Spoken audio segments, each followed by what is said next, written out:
Hi there, my name's Antony Sammeroff. I'm a relationship coach and communication trainer, and today I want to talk about a couple of concepts which I call giving out of weakness or giving out of strength. Have you ever felt drained after listening to someone or doing something for them? If you have, I reckon it's usually for one of two reasons. One is you're maybe taking responsibility for them and thinking it's your job to solve their problems or fix their life for them, which can be really draining. Or it might be that you are doing what I call giving out of weakness. Now, giving out of weakness is just doing something for someone else because you've got a sense of obligation to do it in yourself, or they are obliging you, and you do it even though you don't really want to. And doing this too often eventually leaves you drained. So, giving out of strength, by contrast, would be giving out of an innate desire to help someone else. It can take the form of listening, doing something for them, buying them a gift they'll love, comforting them, anything. In this way, giving is receiving. It's kind of like tantric, if you like the use of that word, where giving is receiving and receiving is giving. It feels holistic. So, when you're giving out full strength, because it's really no different from spending Sunday afternoon with a dear friend of yours.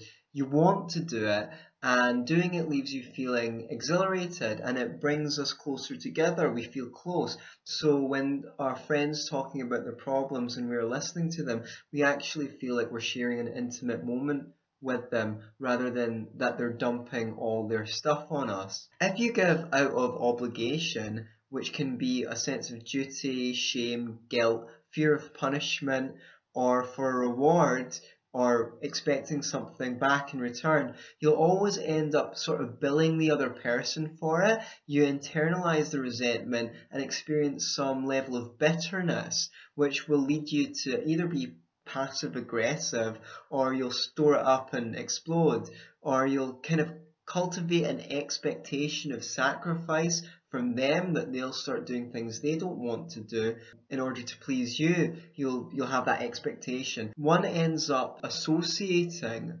love with sacrifice and sacrifice for love. So we cease to even see love unless a sacrifice is involved. I sacrifice for you, you sacrifice for me, we're both miserable, but long live love.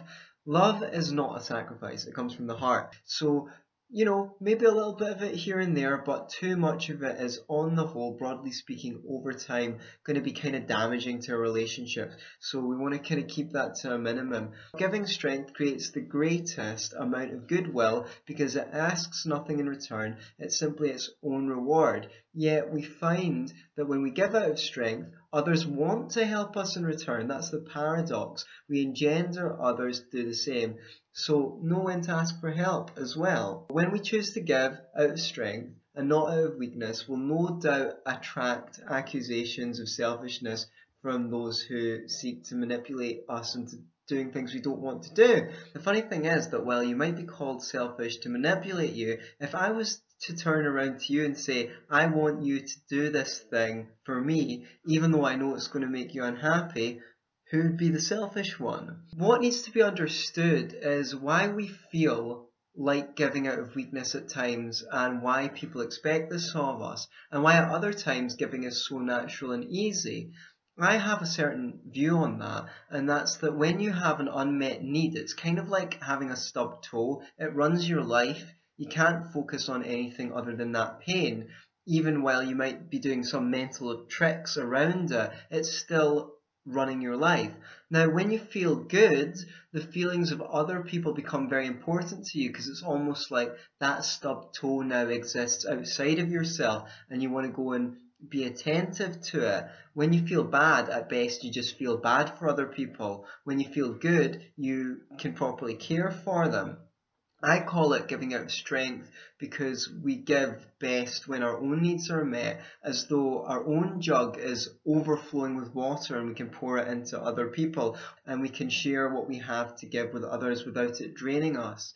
So when you learn to meet your needs better, other people's needs become more important to you. The trouble is, through generations of conditioning, we've learned to equivocate love and sacrifice to the point where we often can't even identify where the pain of being overstretched is coming from. We have accepted all these ideas of what's right and what's wrong and who we have to be in order to eventually be happy. We ignore those warning alarms that tell us where to look, and that kind of feeling drained and getting irritable at being taken for granted and things, those are warning signals to tell us that we should pull back and make sure that we're meeting our own needs before overstretching to help other people. Since the feelings of others are actually sensed to our own feelings, learning to ignore our feelings is learning to ignore the feelings of other people, hence the demands of sacrifice for us. Perhaps you've learned that feeling hurts too much and there's too much at stake to listen to your own feelings. If so, now's as good a time as any to start paying attention when you're feeling overstretched and unlearn this habit and start paying attention to what you feel.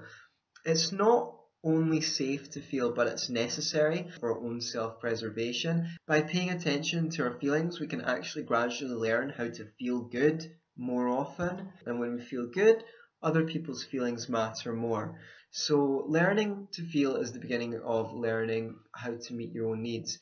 When you meet your needs, you find the subtotals outside yourself and you can begin to effectively help with meeting the needs of others. You'll know when you're truly giving because giving is its own reward. It actually feels like you're receiving something.